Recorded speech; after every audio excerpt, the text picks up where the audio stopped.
Your team had the meeting, everyone nodded, and a week later, nothing happened. Does this intro sound familiar? It's because for 12 chapters, that's the problem we've been solving. Today, we close the book on crucial conversations. Every tool, every chapter, one model. Let's dig in. Woo, I'm excited to close this book out. Welcome to the Sedaris Leadership Lounge Book Club, where we turn your books on your shelf into skills you actually use. I'm your host today, Chris Duncan, and I'm joined by Shannon McCoy. Hello, Shannon. Hello. Alan Edwards. Glad to be here. And Jay Jacobson. Hello. Thanks, Chris. You know, we learned how to recognize when conversations go sideways, how to restore safety, and to say the hard thing without making things worse. Now in chapter 13, it brings it all together. The goal isn't simply to have better conversations, it's to create better understanding, better decisions, and better action. That means genuinely listening for the other person's story, finding common ground, and discovering shared values and facts. So consider one question today. What's one insight I can apply with a crucial conversation sooner than later? And if any of that sounds foreign, you have no idea what we're talking about, you probably need to check out the past episodes. They're all waiting for you at sedaris.com/book club. That's Sedaris, CDAERIS.com/book club. Before Jay gets us started, if you've got a question, a thought, or you just want to say hi, drop it in the chat. While you're down there, hit the like and subscribe button so you don't miss next week's episode.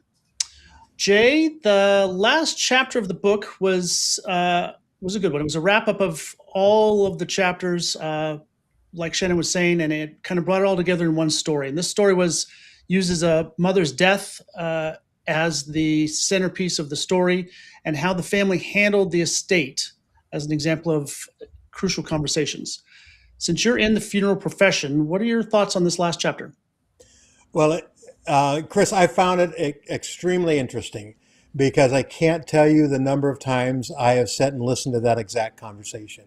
Those moments, those crucial conversations that we've spent the last 9 weeks talking about, are things that we dealt with every single day, whether it was around the table making the arrangements or at the visitation when the families are having these exact kind of conversations. Where does mom's things go? How are we dividing things? What's fair? What's equitable? And if you're not prepared for those conversations, they can oftentimes go awry.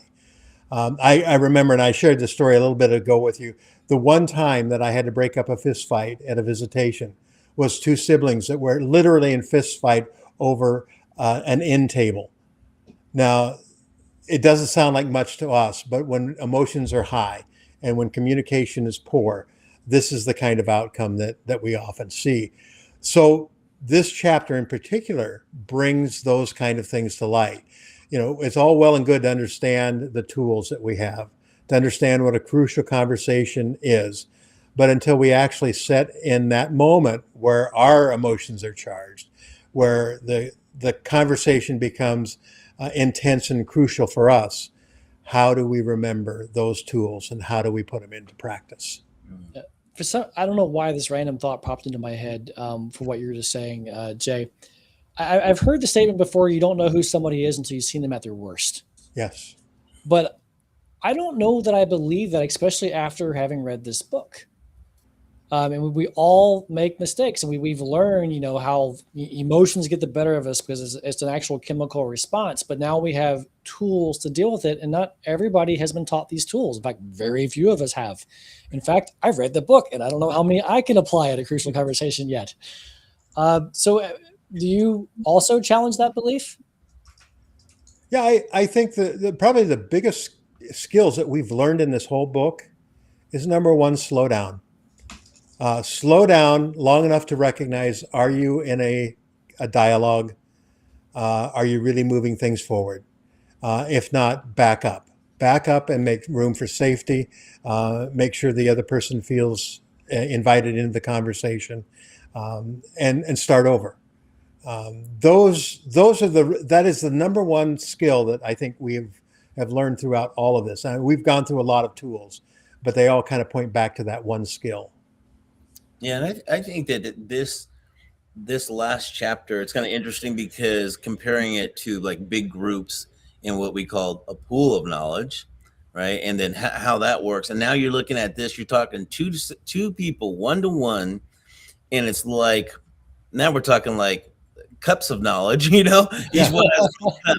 But how do you make it a pool of knowledge? And that is doing what in chapter 13 they talked about is like now getting the full scope of where that person's coming from, sincerely listening and actually being kind of like hungry for a better understanding of where they're coming from and why they're acting this way. And so I really appreciated that like Jay said, to stop a little bit, slow down and find out where this is going instead of just straight reaction. It's like, why is this conversation even happening? And what is it that I didn't even understand that was behind the scenes that makes this person want something from me that not only did I not know, but I'm not even convinced yet that I owe you anything, or that I should sit down and change my way of thinking. And we talk about that pool of shared knowledge. And in reality, there's a whole ocean of unexpressed things, unexpressed stories that come behind those crucial conversations. And with this story with the one daughter that was taking care of mom for all those years, there's all of those stories. And on the other side of it, there's the other daughter who missed out on the opportunity to do that, who's feeling left out. And so there's really two different sides of that ocean. And we have to recognize that when we're in those crucial conversations. And I think you would find that many times the other person doesn't even know what emotions they're storing until you like you said, slow down, create that safety in the room, and so like, this is what I feel. These are the facts that I'm seeing. Tell me how you feel in your story around that. Exactly. Mm-hmm. So Jay, kind of a direct question to what it is you do in the funeral services, but in these crucial conversations you're having specifically with family, the book's example is the children, but you can also have the gamut of age. You can have the young people plus the really old involved in there, and they're coming from completely different places in life, also completely different sometimes mental capacities, like people that are really getting up there in age and not able to express themselves the same way that a young person is, and how do you bring those kind of people together where not only is there a complete difference in their worldview and what they're experiencing on a day-to-day, but also cognitively they're on different planes. Yeah, and that's a very good point, because when we look at the different, particularly when technology is involved in the different generations, they look at solving problems completely different. The elderly generation are much more traditional. They'll talk through things, they'll withdraw, and the younger generations, they'll find a technological solution for a problem instead of dealing with the people side of it. And so you have to find a way of melding those two things together. You have to be able to create a space where people will listen to both sides and find that common ground. Now, a lot of times they want the same thing, they just don't know how to communicate it. And so as a professional, being the person there that's helping to make these kind of arrangements, it's my job to listen to both sides and listen for what that common ground is, and take that, pull it out of the conversation, restate it, and say, it's my understanding that you both want this. So let's build from there. How do we make this happen? And then how do we make a little bit of what you want on this side and a little bit of what you want on this side come and support the main mission? Mm-hmm. And that's the essence of crucial conversations. It's recognizing that common ground and then building on that. Yeah. And I think we talked about that last week a little bit. Yeah, it's interesting to me, having a background in psychology. I thought at one point I was going to be a therapist or a counselor, and I think this book really adds in the Socratic Method, which I really have always loved with counseling, coaching, consulting. So this actually gives us an opportunity to, like, let's give an example. Chris and I are talking, and Chris is saying, "Hey, well, why were you late on this? Why, I'm not understanding." And then as I'm trying to give him he's allowing me time to express whether it's excuse or not. He's allowing me to express my story. Now I get to hear my own story. Nobody's ever asked me what my story is behind this situation. So he's giving me an opportunity, and that allows me to be emboldened and stick to what I'm saying, or to say, man, I really am making excuses. I need to check myself. So I like this. It's added into a book like this. It's giving it.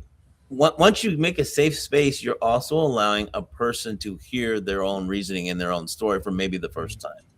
Yeah. And Shannon, I may have gleaned it from your example, but for those that didn't, what is the Socratic Method? So that would be so as a coach, one of the things I'm doing with people is I'm interested in them individually, but I'm asking them questions not for me. I'm asking them for them. So that when they're answering the question, they get to hear their own story and their own understanding of the situation. That way, when they're replaying it, they're actually getting a perspective from a 1,000-foot view like mine. I'm looking in and I'm listening to what they're saying. And so that's the Socrates, the Socratic method is to actually to utilize that to help the other person understand. So I'm curious. But I'm curious more for their benefit. So is that like a what do you want? What do you really, really want kind of a question? Yeah. A different philosopher. I've always was summarized the Socratic method as being educating through asking questions. For example, another random fact I happen to know for some reason, the etymology of the word educate from Latin, I don't remember all the exact words in Latin, but it means to extract. Not to put in. So by asking questions, you're causing people to really extract from what's already there, which why I think it's so powerful, both in coaching and in having crucial conversations to ask. And I had another, I know you guys are seeing me come off the wall here on these questions, but you know what this book did not cover? As a consultant, many times I am not the topic. I don't have a necessarily direct vested interest in the room of this conversation, yet I'm facilitating the conversation, and I can certainly glean lots of great tips from this book on it. But how do you apply that as the person who is not as emotionally invested? We're given the benefit of not being emotionally invested, which allows us to find that common ground. It's kind of like the old newscasters comment: we're not the story. We just report the story. And so when we start listening to particularly two parties or even one party, when they start telling their story, as consultants, it's our job to glean from that the important things that they may just overlook because it's every day to them. A lot of what I do when I go in and talk to a business is funeral directors are notorious for going in and doing their job and going home. They never sit in their own chapels. They never sit for a half an hour like their families do or the visitors do and look at what are other people seeing. We get that opportunity. We sit inside and we see everything that's going on that the owner or the manager or the staff overlook every day. And so we can provide that perspective. And that's kind of through some of these crucial conversations, those tools that we can recognize how we do that. Yeah, I still think the most difficult thing that I have had to do is it wasn't even a tool. It was just like, when things are getting really difficult, I think this is the last chapter actually, when things are getting really difficult, you still apply the tools, but with even more care. And care is not my strong suit, right? I'm in a business to business environment. I'm like, we have metrics, we have KPIs, we have goals. Are we hitting them? Are we not? How do we fix the result? And I do forget to check emotions. Is there other tools that I'm missing from this book on how to help me understand the emotions behind it and deal with them, even though I don't value them as much? Well, I think that part of this, Alan, is that you're looking at people's you're able to stand back like a mediator. You're listening to both sides, and you may be the first one to recognize the commonalities that they have. So because you're reviewing facts only, right? Ideally you're reviewing facts and habits and very specifically. And so I think that that's an advantage too, like Jay's saying. I think that's an advantage because you don't have that heat behind. You don't have that hot, your ears aren't hot. You know, you're not. You're not, your blood isn't boiling. You're sincerely trying to add to the pool of knowledge. You know, so I don't know if that's helpful. At least I try. Like I definitely had a crucial conversation this week, yesterday, and I was like, I knew this was a hot topic. So, and it was via Teams Messenger, right? And I was like, okay, I am not trying to do this. I was stating what I was doing contrasting. I am not trying to trigger this thing. I simply want an explanation for this question that I have, so I understand. And it just came back so hot and heavy. I was like, okay, stop. We got to change our format, and we got to have an in-person meeting or a video meeting versus a chat meeting. But it still happens, and even I felt myself getting a little hot in the ears. Like why is he responding this way? Yeah. By the way, it turns out there's a reason. Yeah. Well, it's interesting, Alan, because you come from a world of metrics. I come from a world of stories, and everything that we do on my side is all story and emotion based. Very little of it's metrics. And so for me, metrics don't speak to me. You can give me stats and spreadsheets all day long and I'll glaze over. But if you tell me a story, then I'll get it. Yeah. So what's your ratio of dead people to getting through the service? I have no idea. And I don't care. Is that a KPI or just a metric? Just a metric, probably. Yeah. I think this just reaffirms that. I just think this reaffirms, Alan, that you and I have chosen maybe not the right career, but we've definitely chosen a better career than what we might have chosen if we have gone through Jay's path. Yes. You would not have metrics to look at or spreadsheets. I mean, that's. What's funny is I'm known through many of my clients and prospects as the documentation guy. Yeah. I even ended up writing a book on it. And the funny thing is, I hate documentation. That is so not true. But I love what it gives me. Do we have a BS card? Where's our call BS card?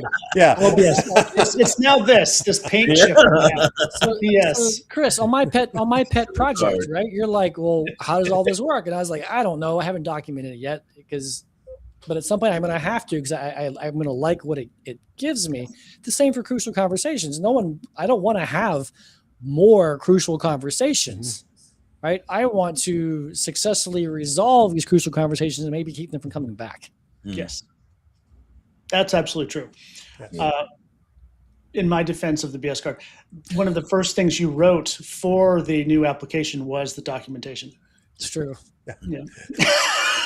I knew you were going to ask. So yeah, I think that we can't document ourselves out of crucial conversations. This is where the humanity interfaces the documentation. So I think the big takeaway for me on this book was and I think I keep saying it in these little moments, is lead with heart, or whatever the book quotes it exactly, is like, okay, stop with facts, start with the emotional part. Like, let's back it down a notch and realize that everybody's a human and everybody's got feelings, and let's talk at that level. So that was my big takeaway from this and for sometimes on these books, it's one phrase or one thought that carries through the next 10 or 12 books. But that's the one for me, which was the lead with heart. So, Shannon, what was your one thing that you're going to leave this book with that was impactful? I think what I'm going to do is I'm going to pause and listen to my intuition when I know that this conversation that I really need to go there, instead of skipping over and say, well, we just don't have time. Today's not a good day. We got all this going. No, it still needs to happen. Maybe not that second, but maybe it's literally make an appointment to discuss this. And I don't think I would have done that nearly as successful without reading this book. But just to remind me that it is, if it's a crucial conversation, it needs to happen sooner than later, instead of thinking, well, it's not that bad yet. It's not that bad yet. I can handle this. This is not, it's a hiccup,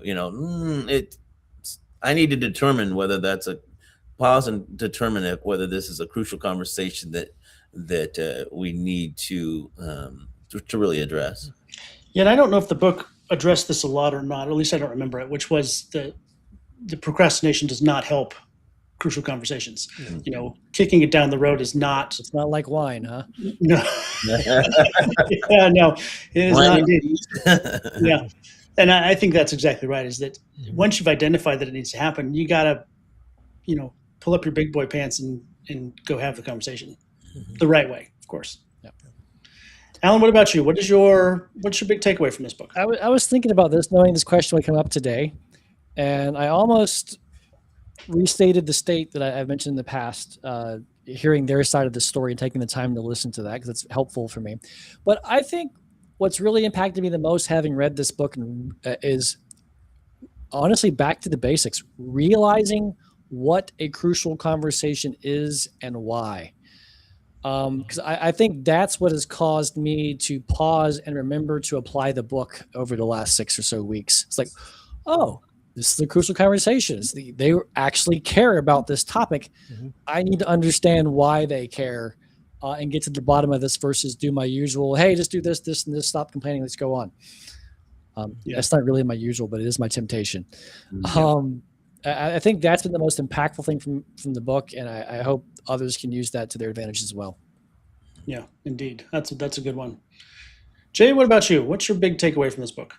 Well, it's interesting because we've all read lots and lots of leadership books. This is one of those books that I have returned to many, many, many times. And in preparation for conversations that I know are going to be tough, I will come back and I'll put it back on the audiobook and then refresh and reset my mind. And as many times as I've done that, I have not felt the impact of this book like I have going through it with you three gentlemen and just really delving into it deeply and beginning to understand how this affects not just me, but others that are struggling or dealing with the same kind of issues as we do in the consulting area. And so it's just the matter of understanding that good reference material like this is timeless. We can go back to it and we can refer to it, and it can help us throughout the balance of our lives, not just in our careers. And thinking about that and the importance of book clubs like this, we're finishing up one book. It's been a wonderful journey of learning good communication skills and understanding a little bit better about how we have these crucial conversations. But we're about to close this out. We're going to be moving on to something else. And so I'm going to ask Chris to share with us what comes next. As we close out Crucial Conversations, where do we go from here? And I would love to add, like, I stopped reading business leadership books for different reasons, Jay. I found that I spent too much time executing. So every time I read a book, it became a huge burden for all that I was going to do from that book. Yeah. But I really like this pace, and hearing these other inputs as it helps me digest what is important to act on. What are the other outputs? And I'm getting more from it the first time. So this has been absolutely great. Yeah, indeed. And I think this book, my recommendation to two people that I know is even if you don't have time for the book, just read the last 2 chapters, because there's just the examples in there self-summarize the whole concept. You should read the whole book. It's a good, I think this of the ones we've read so far, this is a keeper. But you can fast forward if you just need the cliff notes. Last 2 chapters are brilliant. And I always recommend the first 3 chapters. No, yeah, see, this is perfect. I recommend what's in between. No, I'm joking. All right. Straight to the index. And Alan's looking at his metrics to find out which one should I recommend. No doubt. No doubt. How many words per hour can we read? Yeah. Well, so we are closing this out. I hope everyone, us included, is leaving with as much knowledge as I have left with. And I think that that's what I'm hearing, because these conversations make us better leaders. They make us better people. And to Jay's industry, they make us more empathetic and better people to talk to. So we put out a survey on LinkedIn, and the LinkedIn audience has spoken. The next book on deck is The 5 Dysfunctions of Teams, a Team by Patrick Lucioni. I hope I'm pronouncing his name right. He can welcome to subscribe, like, and send me a DM if I mispronounced his name. Um, this book is going to be interesting to read because it is a fable, which I'm hoping to do back-to-back fables. Actually, I'm going to try to preload our next book as a fable also. So this is a fable about a fictional CEO that is trying to fix a broken executive team. And I'm really looking forward to this book. I hope it doesn't disappoint. I know a few of you have already read this book. I have not, so this is going to be fun. For next week, we're going to get through part 1 of the book. So if you're following along and playing the home game edition, get through part 1. If you need links to the book, can't find it for some reason on Amazon, go ahead and head to the sedaris.com/book club, and we've got links to the book up there as well. If you haven't already, like and subscribe to this stream that you're watching. That'll help you get notified when next week's episode is being launched and give you a heads up on it. And I think that's all the housekeeping notes I have. Does anybody have anything else to say before we wrap up Crucial Conversations and call it a day? I'm looking forward to the next book as well. I love that book. It's a good one. Yes. Good. Don't spoil it for me. Let me read it. It's not one I've read. Butler did it. I'm sorry. I'm looking forward to it also, Chris, because I've never covered. Well, there'll be 2 of us that don't need to be spoiled. So, all right. Well, thank you for all of our hosts, Alan and Shannon from Sedaris and Jay from Jacobson's Professional Staffing. I appreciate you guys being here. I'm Chris Duncan, and we will see you next week. Same time, same place, Thursday at noon Pacific. Bring your book and bring your thoughts.